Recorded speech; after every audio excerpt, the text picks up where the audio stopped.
Hey, salut, c'est Optip Dev, bienvenue sur ma chaîne et comme promis, voici la première vidéo. Pour cette première série de vidéos, euh, partons sur un projet de création d'outils web qui te génère un devis prêt à être imprimé. Là, vous pouvez retrouver une page de formulaire tout à fait basique.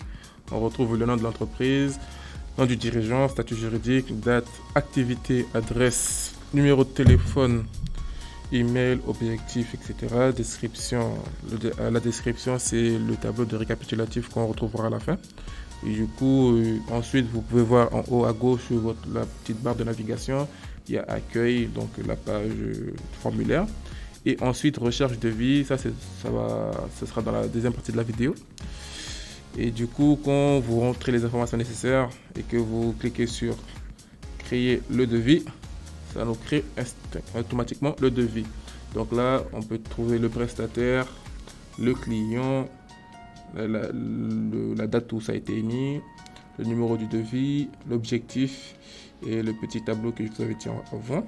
Donc, description, quantité, prix unitaire, montant, tout est là. Montant total acheté, TVA, montant total TTC, ensuite fait à Paris, etc. Bon pour accord, ça c'est pour les devis. Et quand on clique sur, par exemple, recherche de vie, et que vous écrivez le nom de votre entreprise, donc moi j'avais écrit Airbus, du coup, juste Airbus. Vous faites, une fois que vous avez cliqué sur recherche de devis, donc là on retrouve un petit tableau où il y aura l'ID, le nom de l'entreprise, nom du dirigeant, enfin les informations les plus importantes. Et vous pouvez cliquer sur voir. Et du coup, là, c'est le devis tel qu'il a été enregistré dans la base de données lors de votre première saisie. C'est totalement identique. Et du coup, ça, c'est ce qu'on va faire dans la deuxième partie de la vidéo. Et peut-être en bonus, je vous mettrai comment, comment mettre cet outil web sur votre site internet en fait. Donc là, ce sera sûrement dans une petite partie bonus de la vidéo et tout. Je verrai comment je m'en sors. Pour pouvoir faire cette activité, vous aurez besoin d'un éditeur de code. Moi, je suis sous Windows et du coup, j'utilise Visual Studio Code. Mais peu importe l'éditeur, ça fait l'affaire. Vous aurez besoin de Home Server et vous aurez aussi besoin de soit Chrome, soit Edge, navigateur web en fait. Ensuite, le langage, ce sera du PHP. J'utiliserai aussi du JavaScript. Évidemment, pour faire une page web, ce sera de l'HTML et du CSS. Et sans oublier le SQL pour la gestion de base de données. Une fois que vous avez téléchargé WAMP Server et Visual Studio Code, vous démarrez le WAMP Server. Donc, on démarre le WAMP Server ici. On accepte. Des fenêtres vont s'ouvrir. Ne vous inquiétez pas, votre ordinateur ne va pas exploser. Ensuite, on attend. Et pour voir s'il a bien été démarré, on va regarder ici. Et là, vous pouvez voir que tous les serveurs sont lancés. Donc quand c'est vert, c'est cool. Quand c'est orange ou rouge, c'est qu'il y a un problème. Là, ça va être compliqué. Bref, ensuite, vous allez dans votre explorateur de fichiers. Ici, vous retrouvez donc par ici. Vous allez dans WAMP64 www. Et ici, vous créez votre dossier. On va l'appeler création de vie. Donc en fait, c'est grâce à ce dossier en fait, le W64 et le www. C'est grâce à ça qu'on pourra voir notre site sur notre serveur. Donc ici, on a créé le dossier, c'est parfait. Vous faites clic droit sur le dossier. On fait ouvrir avec Visual Studio Code et on crée notre premier fichier. Donc on va l'appeler formulaire de vie.php.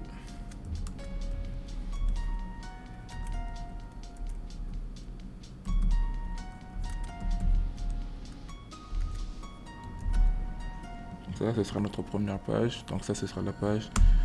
Techniquement, ce sera la page d'accueil. On va agrandir la fenêtre. Donc là, on écrit le fameux doctype. Ensuite, on va passer à HTML. Language fr.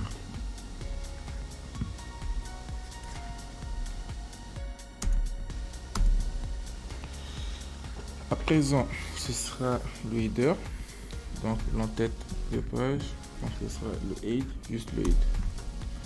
À ne pas confondre avec le header, évidemment. Meta.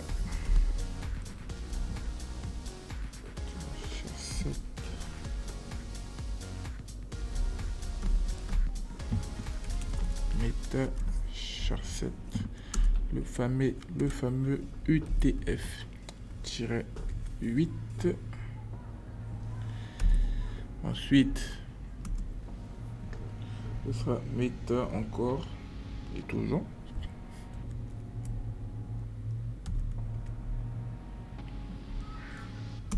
Meta name viewport. Cette ligne là, on va faire en sorte que le site soit adaptatif et responsive. Donc cette ligne là, elle est assez importante, on va dire.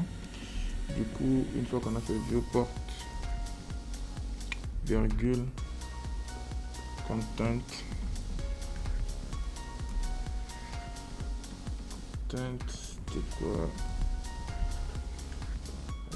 DTH view égale device.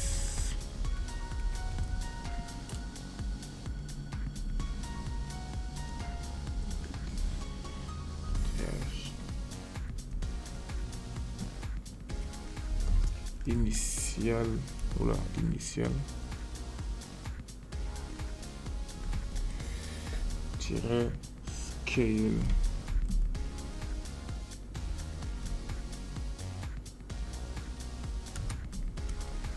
Virgule 0.0.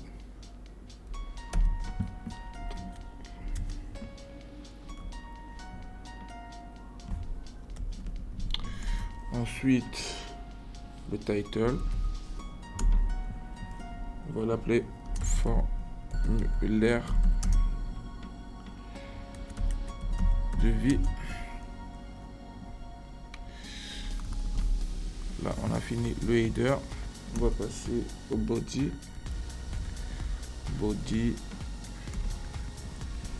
Là, on va écrire le H2. Donc, voilà. Et ce sera formulaire de vie.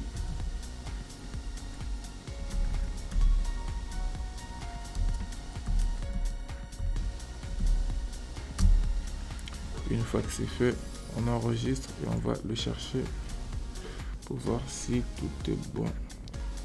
On écrit création de vie et formulaire de vie .php. Entrée. Voilà, donc là on voit bien que ce qu'on a fait fonctionne. À partir de là, on peut retourner sur VS Code. Et pour faire un formulaire, on va utiliser la balise form ici.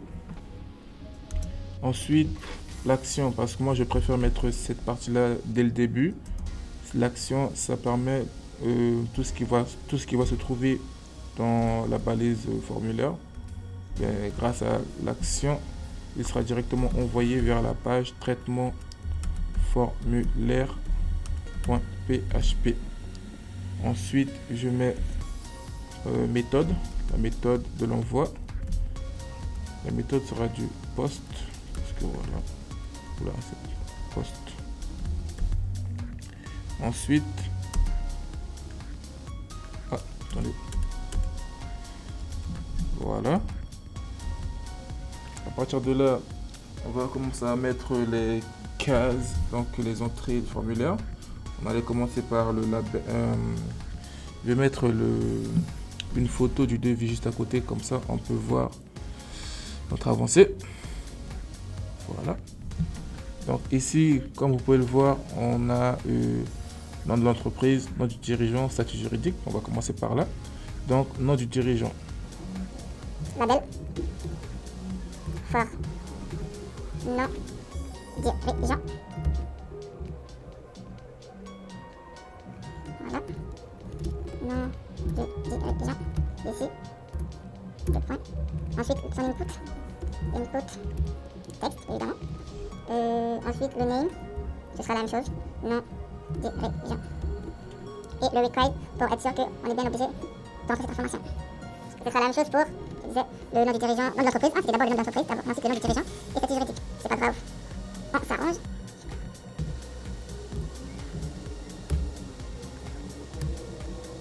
On avait dit nom de l'entreprise.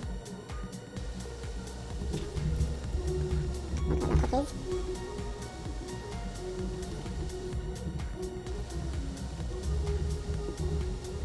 Entreprise. Et on fait la même chose ici. Voilà, c'est mieux. On peut aller voir notre sur Edge, on va l'avancer. On actualise et on voit bien nom de l'entreprise, nom du dirigeant. Pour l'instant, je le mets en format brut, tel quel. Et ensuite, c'est après que je mettrai le CSS pour la mise en forme. Comme je le disais, on commence par le nom de l'entreprise, le nom du dirigeant. Ensuite, on va faire le statut juridique. Vu que le code est le même, donc on va juste faire copier-coller. On va modifier ce qui nous dérange. Statut juridique. Statut juridique. Statut juridique.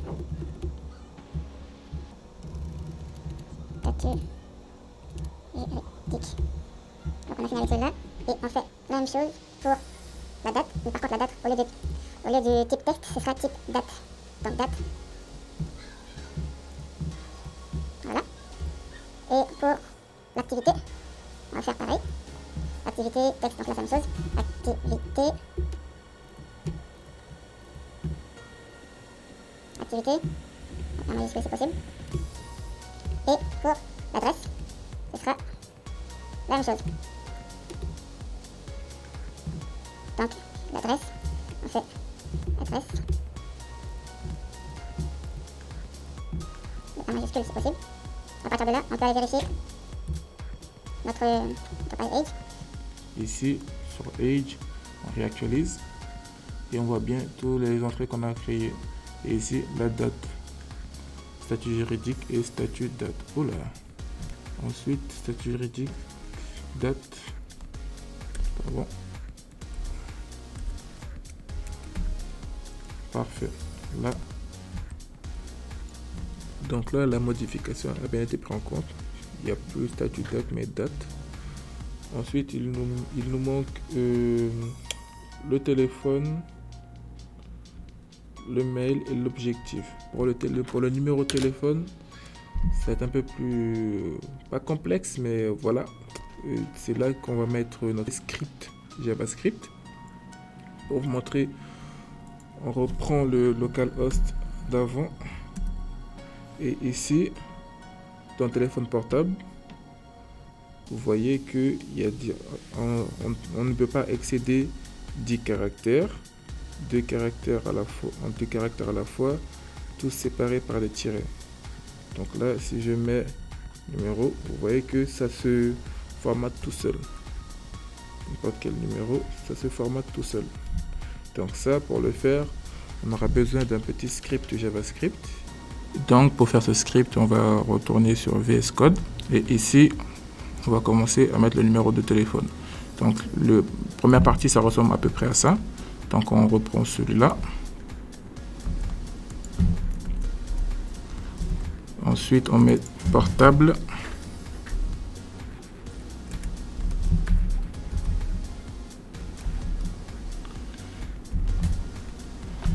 Copier. Coller. Téléphone portable, le type, ça reste la même. Donc texte, portable, required. Donc je veux max longueur, 14 caractères. 14. Ensuite, c'est là, comment est-ce que je peux vous l'expliquer? C'est là que celui-là, le one input, ce sera notre déclencheur de l'événement JavaScript en fait. Donc on va l'appeler format phone number argument this, et ensuite notre placeholder, donc c'est l'exemple en fait. Donc moi je veux que ce soit comme ça, donc 0,6, ensuite tiret du 6,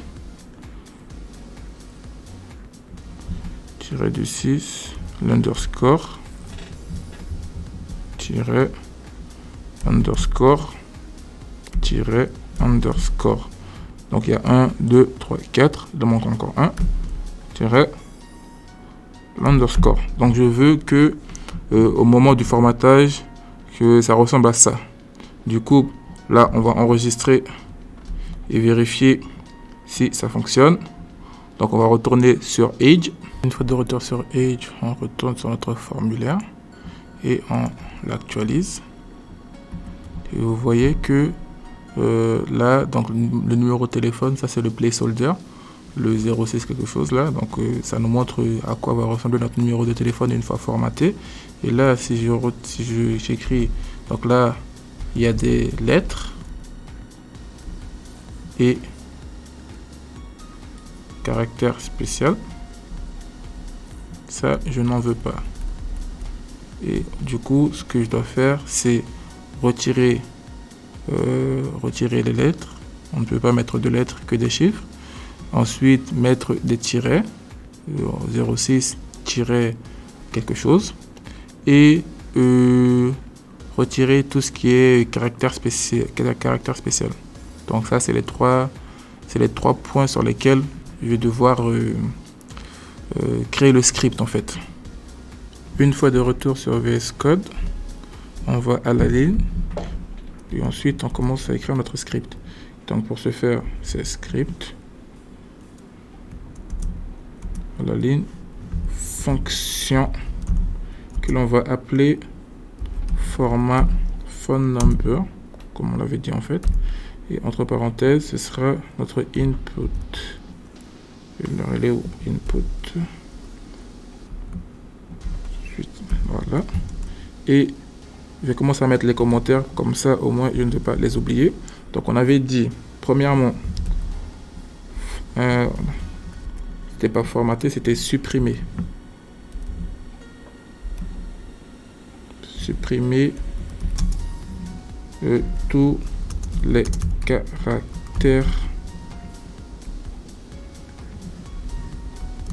non numériques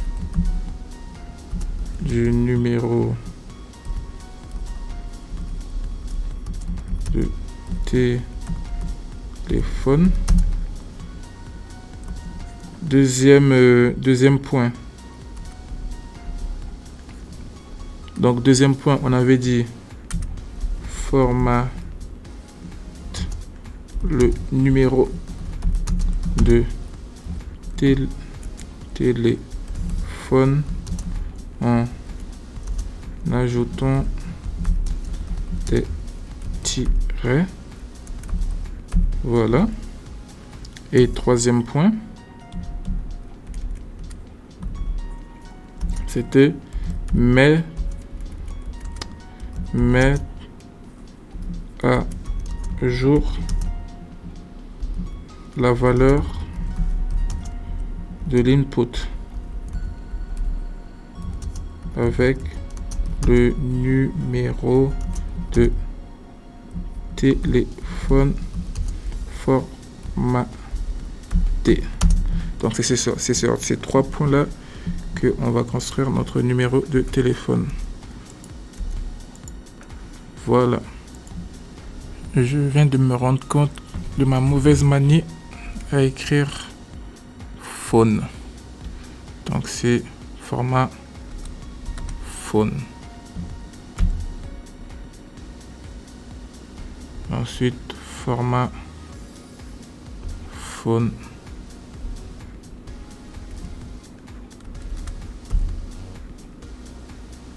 OK. Donc on y retourne. Donc ici notre variable phone number. Voilà, il est passé le téléphone. Phone number l'égal à notre input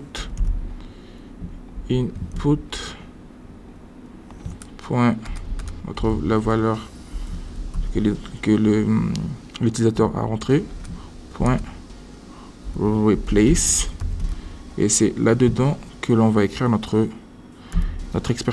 expression régulière. Donc pour ce faire, je vous explique après. Donc D et G virgule, voilà point virgule. Donc le D en lui-même, c'est un caractère, c'est une classe de caractère spécial qui correspond à tous les caractères non numériques. Ça c'est pour le D. Le G, c'est un indicateur global qui permet de faire la recherche de tous les caractères non numériques. Et celui-ci, ça nous permet de faire le remplacement avec un vide. Donc en fait, ça permet que quand quelqu'un appuie sur la lettre F, la lettre F en lui-même n'apparaît pas dans notre placeholder. Ensuite, donc là on avait dit formate le numéro de téléphone en ajoutant les tirets. Encore une fois, on va faire appel à une expression régulière. Donc là, deuxième variable, var format, on va l'appeler formatted phone number égale à phone number, donc celle qu'on vient de créer. On remplace replace.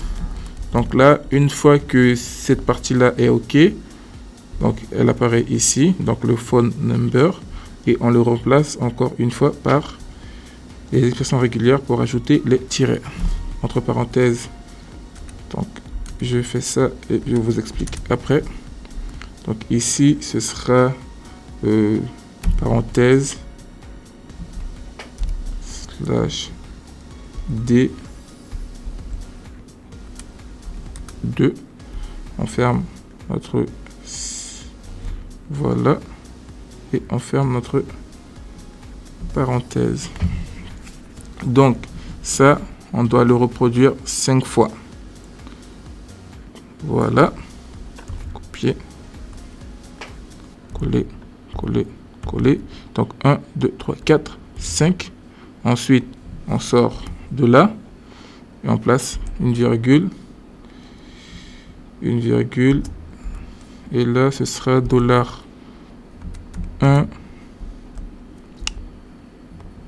tiret $2 tiret $3 tiret $4 tiret $5. Donc ici, après deux chiffres, on met un tiret. Après 2 chiffres, on met un deuxième tiret. Donc ici, c'est le premier groupe de nombres, deuxième groupe de nombres, troisième et quatrième et cinquième groupe de nombres. C'est pour ça qu'ici, il y a ici, je disais, ici, il y a, on le prend correctement, 1, 2, 3, 4 et 5. Ensuite, place à notre dernière. Donc ici, on met l'input.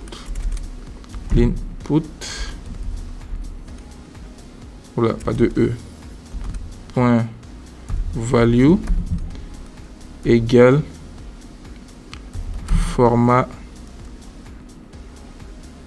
formatted phone number point virgule. Du coup ici on enregistre et on retourne sur Age. De retour sur Age, on actualise et on vérifie.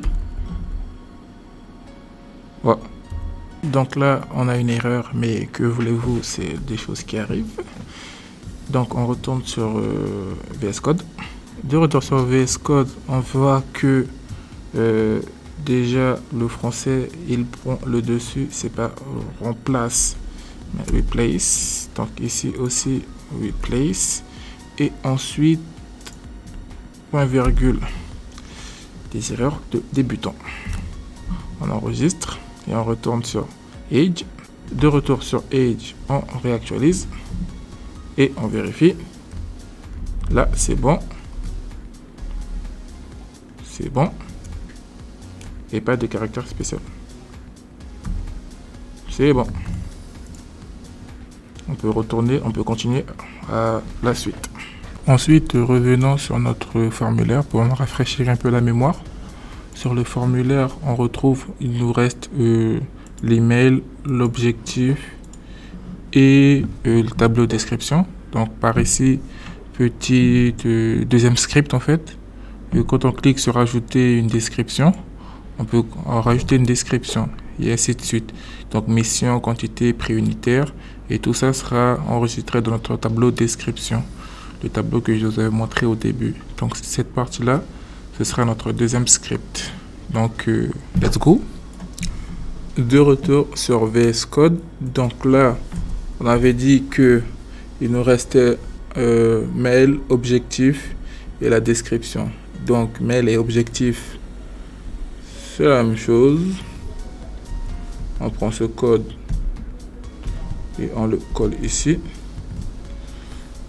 Ensuite, on fait les modifications nécessaires. Donc on avait dit mail, pied, projet, email. Donc pour ça, c'est bon. Donc, il nous reste objectif, copier, coller. Donc là, objectif, pour l'instant, ça va. Ensuite, description. Description, c'est à peu près, cette partie-là correspond. On met ça, label, on va l'appeler table de description. Donc, table, description. Ici, donc, description. Ensuite, ici on va faire notre petit tableau. On descend encore. Ici on va faire notre petit tableau. Ce sera table. J'en ai dit. On va l'appeler table description, comme le nom en fait. Donc, table description. Ensuite, là on va commencer à faire les colonnes. Donc ce sera d'abord TR. Ensuite, TH. La première partie c'était mission. Ensuite, et encore. Donc mission, quantité et prix unitaire. Prix unitaire, voilà. Donc cette partie-là, c'est correct. Ensuite, on va passer à la deuxième partie, deuxième TR. TR, donc ça ce sera la ligne. Ce sera la ligne TD, voilà. TD. Donc TD, input, type, voilà. Input, type, texte, pour la première partie. Ensuite, name, on va l'appeler description. Description. Ce sera un tableau, bien évidemment. Et ensuite, le petit required. required. Donc là, ça c'est bon. On ferme d'abord. Ok, ça c'est parfait. On va à la ligne suivante. Donc à peu près la même chose. Input type number pour la quantité. Number, non. Le name, quantité. Pas d'accent. Et ensuite, la dernière, c'est encore un number. Number. Ensuite, ce sera prix unitaire. Prix unitaire. Et petite différence. Step, donc les pas. On va mettre 0,01. Comme ça, au moins, on peut mettre des nombres à virgule. Donc on avait dit 0,01. Voilà. Et on ferme ça. Et du coup, là, c'est bon pour cette partie-là.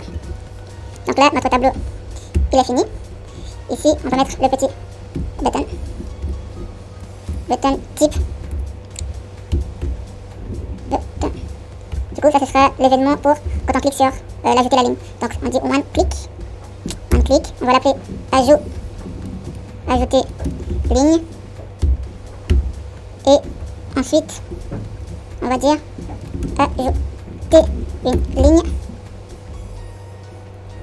Ou plutôt, vu qu'on veut créer sa description, donc ajouter une description. Ajouter une description. Donc là, on peut le refermer. Et on fait un BR, donc retour à la ligne. BR.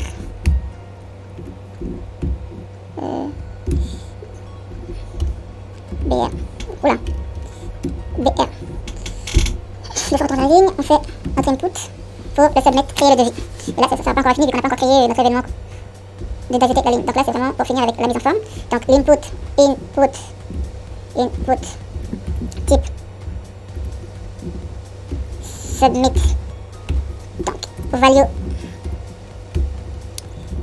créer le devis. Voilà pour ça. Ici. Donc là, c'est bon. On peut quitter le formulaire. Il faut que je le retrouve. Il a disparu à cause de tous mes... Voilà. Donc là, on quitte la mise pour le formulaire. Et c'est ici qu'on va créer notre script en Java. Donc on fait script. Fermé.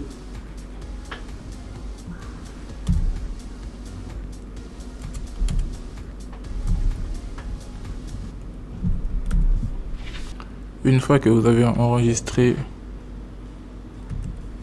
votre fichier, on va retourner sur Edge et voir notre avancée.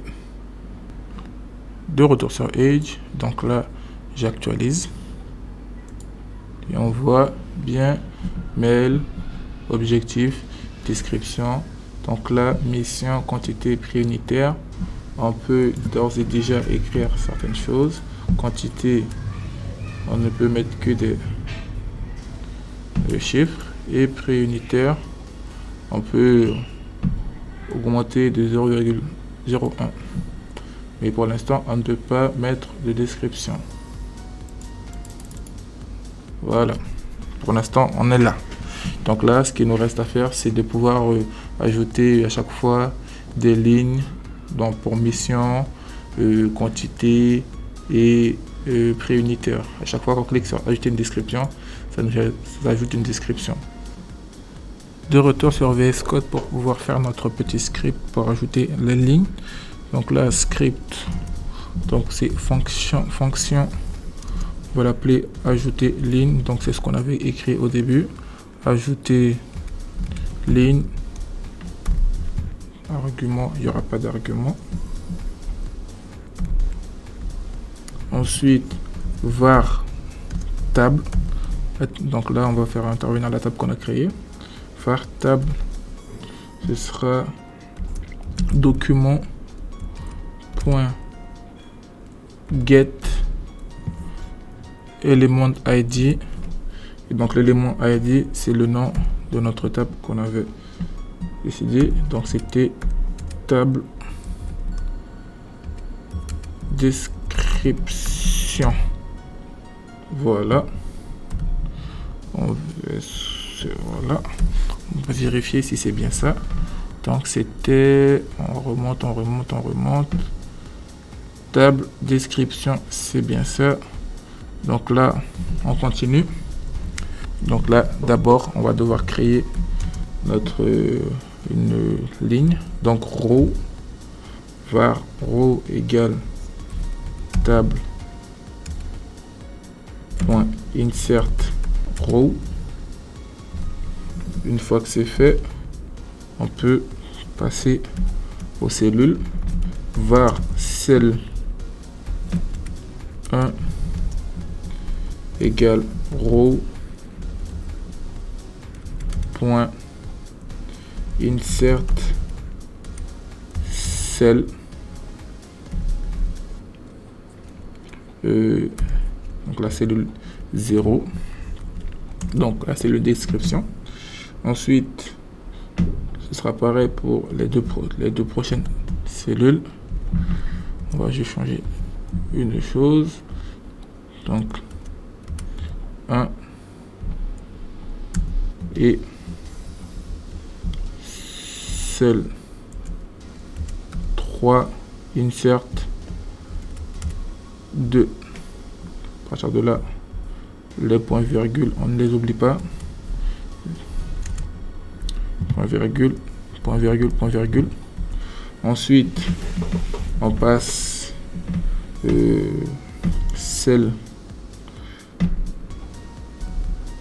1 point inner. Le inner, ça nous permet de récupérer le contenu HTML de, par exemple, description, description, quantité et prix unitaire. Ça nous permet de récupérer le contenu de cette table. Donc c'est inert plutôt HTML égale à donc ce sera l'input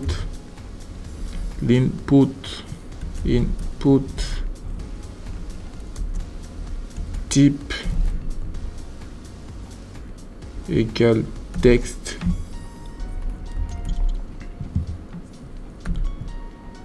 name égale description. Donc name égale description. Donc le tableau. Et ensuite, et pour finir notre petit required. Donc c'est required. Après pour le reste, ce sera exactement la même chose.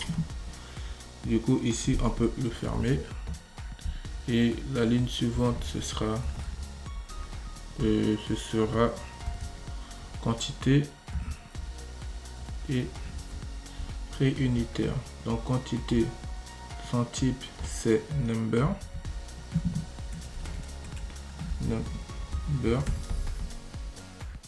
quantité ici quantité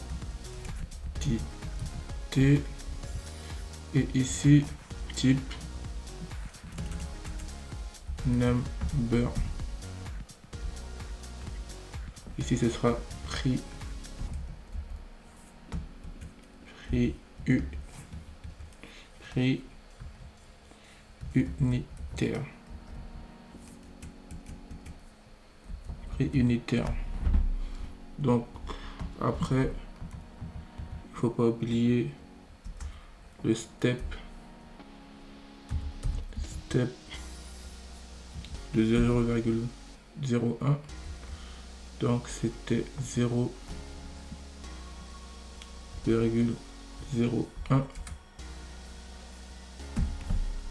et c'est bon. Donc là on peut enregistrer et repartir sur Edge. De retour sur Edge, on actualise et on fait ajouter une description et vous voyez que ça fonctionne. Donc là on a fini cette partie là, manque plus que à faire une mise en forme. Donc pour la mise en forme je vais aller très vite parce que ça dure déjà depuis un bon moment et que si je commence à expliquer chaque petit détail, on n'en a pas encore fini. Donc la mise en forme ça va aller assez vite. De retour sur VS Code pour pouvoir faire notre petite mise en forme. Donc comme je l'ai dit en temps normal, là je vais mettre le CSS mais en temps normal, il faut créer un fichier et l'extension .css et mettre tout le contenu CSS dans ce fichier-là. Mais vu que moi, pour ce projet, le CSS ne sera utile que pour la page de formulaire, du coup, je me permets de juste l'écrire ici. Donc, style, c'est ici que je vais mettre le CSS. Donc, petit commentaire, c'est toujours important pour les gens qui passent après vous. Si vous voulez que votre texte, enfin votre code soit lu par d'autres personnes. Donc, style CSS pour le formulaire. Et on ferme le commentaire. Voilà. Donc là, forme,